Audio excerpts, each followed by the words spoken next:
Hi everybody. So I just thought I'd do a quick video about the withdrawal agreement, the political declaration, the first round of the indicative votes that were held on the 27th of March, and where I see a referendum fitting into this. Basically, things haven't really changed for my long-term projection on what's going to happen. But so I thought it'd be worth just reaffirming the way I think that we're going to get to a referendum in the end. Now, I just want to explain some basics because Scraggy Bear pointed out in a video, not last video, but the video before, that the withdrawal agreement and political declarations, etc., they're all separate kind of things. And he was absolutely right. I was ad-libbing and I'm getting carried away, enthusiastic as I am. And but I just wanted to lay out what these things are. You hear these terms. You hear the term withdrawal agreement. You hear the term political declaration. So I think it's worth just clarifying what these things are. So the withdrawal agreement is how we leave the European Union, and the political declaration is the thing that tries to encapsulate where we see us eventually ending up after we've left the European Union. Now, it's the withdrawal agreement that cannot be opened. The European Union have explicitly stated that, and it doesn't matter who's in power. It's simply the case that it can't be opened. So what we're talking about really is the non-binding political declaration, and this is what most of the indicative votes are about in Parliament on the 27th.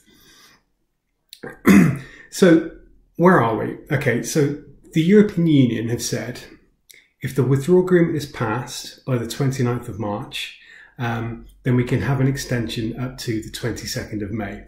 And this will enable us to get legislation through Parliament, etc. On the 22nd of May, we will then leave the European Union.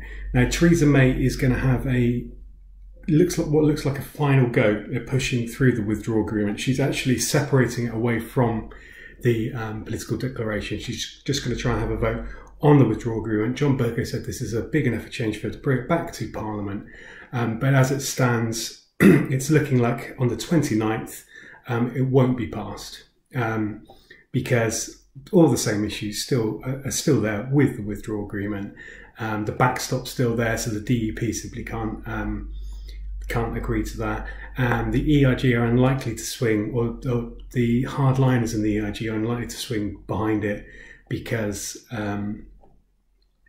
because they're still holding out for a no deal, which is still a possibility. And Labour are not going to swing behind it in any great number because what Theresa May did is she announced that if the withdrawal agreement was passed, then she would leave the premiership to somebody else. Somebody else would then work out the political declaration, or where we're eventually going to end up. And of course, Labour fear that if that happens, that it's likely to be a hard Brexit, someone like Boris Johnson, Dominic Raab, people like that. So they're unlikely to support this. So my best guess is, and I'm working on the assumption here today, that the withdrawal agreement will not pass tomorrow. I just can't see how it's going to. Who knows? Maybe it will. This video will then become pointless. But the way it stands at the moment, I just can't see how it's gonna pass. So let's assume the withdrawal agreement doesn't pass, and therefore we don't leave on the 22nd of May. So what the European Union have then said, that if it isn't passed by the 29th of March, then we have up to the 12th of April to present the European Union leaders with a way that we want to go forward. Now, the 12th of April is the point the UK needs to decide whether it's going to take part in the European Parliament elections. And at that point, the UK can either leave with no deal, which is what I think these hardcore group of ERG people are holding out for, or we can request a short extension to prepare to leave with a no deal, or, which is what I suspect is going to happen, we will request a longer extension, and we will eventually take part in the European Parliament elections. And it's not guaranteed that the European Union will grant an extension beyond the 12th of April. However, I believe they would, and if they thought a general election or referendum was going to be held in the UK, that would make it far more probable. Now, remember, the issues with the Irish border come into play here. And because, the European Union really would rather we didn't crash out with no deal, because that would affect Ireland, obviously. So the Irish border issues are still there. And so I believe the European Union want to avoid that if it's all possible. They don't really want Ireland to suffer.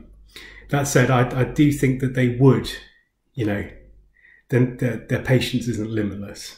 But as it stands, I think they would grant a long extension. I think we would take part in the European Parliament elections, which of course will in themselves be a kind of referendum on Brexit.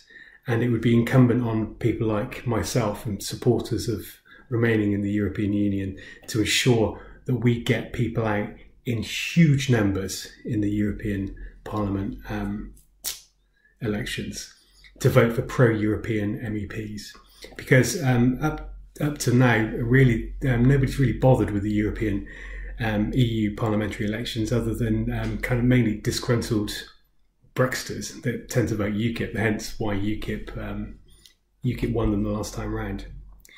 But anyway, that's beside the point. And assuming we get to that point, I'll make another video about that. So I've been predicting for a long time now that it will be at the point we enter a long extension, and that'll be the point which I think the EU will grant us, that Parliament will coalesce around a political declaration, i.e. a desired destination. And at that point, it will be decided to put it back to the people in a ratification referendum, with the questions being, do you want the withdrawal agreement plus political declaration, or do you want to remain? And I also believe this referendum will be binding in the same way the AV referendum was, and not advisory as the 2016 European Union referendum was.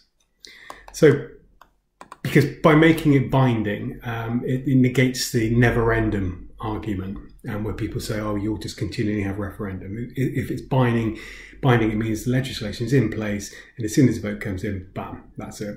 It's done. And it can be made binding because at that point, Brexit will have been completely defined. So, the indicative votes held on the 27th of March didn't indicate there was a majority for any of the options. However, two options did come out on top, which is a customs union arrangement and a ratification referendum.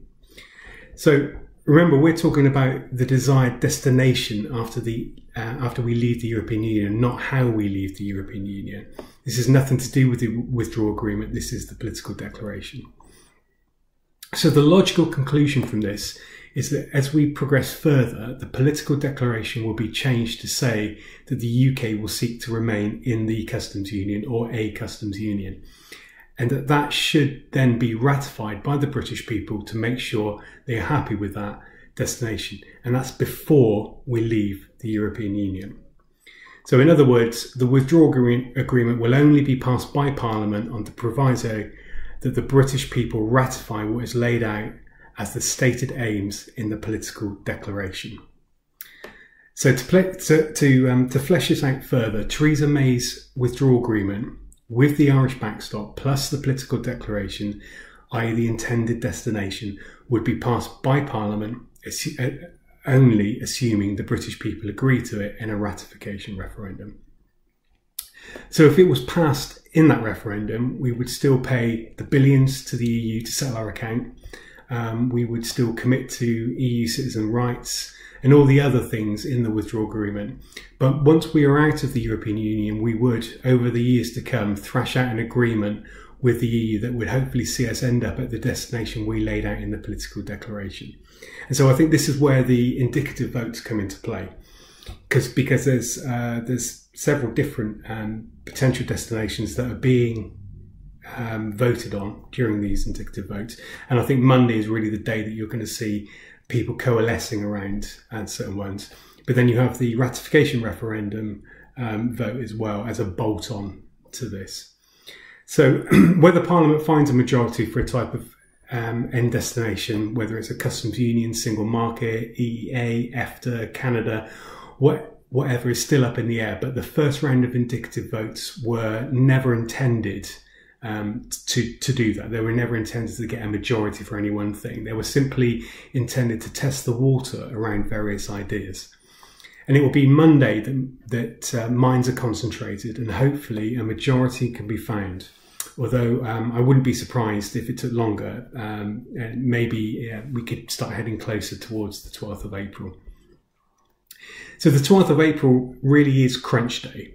So much could happen then. We could revoke Article 50 if the impasse is still there in Parliament. We could crash out with no deal, which I know many of the Brexiters are really keeping their fingers crossed for. Or we could move forward into a long extension period. And I think what will happen is that we will move forward into that long extension period. We will, during that time, we will form the political declaration, and then as a bolt onto that, in order for us to leave the European Union, there will have to be a ratification referendum with this new deal versus Remain. So as I said before, this all assumes Theresa May doesn't pull off one of the biggest political miracles in history and pass her agreement through Parliament. But, with neither the DUP or many of the EIG on side, I just don't see how that can happen. So, as it stands, I just can't see how she can get a deal through. My prediction pretty much stays the same as it did at the start of this year, and maybe before, actually, I can't remember. There'll be a long extension past the 12th of April. Any deal finally agreed by Parliament will be subjected to a ratification referendum with an option to remain as we are. Would I put money on this? Yeah, small amount. But things are so fluid at the moment that they can change from 1 hour to the next. That said, to me, the trajectory I've laid out seems to have been pretty constant for many weeks now. But ultimately, only time's going to tell, obviously. So this is the way I see it. This is how I see us get into a ratification referendum. I don't think there's a will in Parliament to crash out. I think Parliament would, assuming accidents don't happen, I think Parliament would rather revoke than crash out on no deal. That's my personal opinion, but I think that's true. I think Monday is going to be very interesting with the second round of indicative votes to see if MPs can coalesce around one or two possible ways forward. And it's very, very striking to see how close Kenneth Clarke's customs union proposal and the ratification referendum proposal came to getting a majority. So this is obviously where things can be worked on to make it work, and that's why I think it will require a long extension to get that to get Parliament to coalesce around this with a majority. But I think that's what's going to happen. Anyway, time will tell. It's going to be interesting to see how Theresa May's last attempt to get the withdrawal agreement goes. And this is going to happen on the 29th, the day that we were supposed to be leaving the European Union. I can't see how she can do it. If she does, and you're watching this, I'm sorry you've had to watch all of this because it's all pretty much irrelevant now. But I just don't think it's going to happen. Anyway, thanks very much. Bye.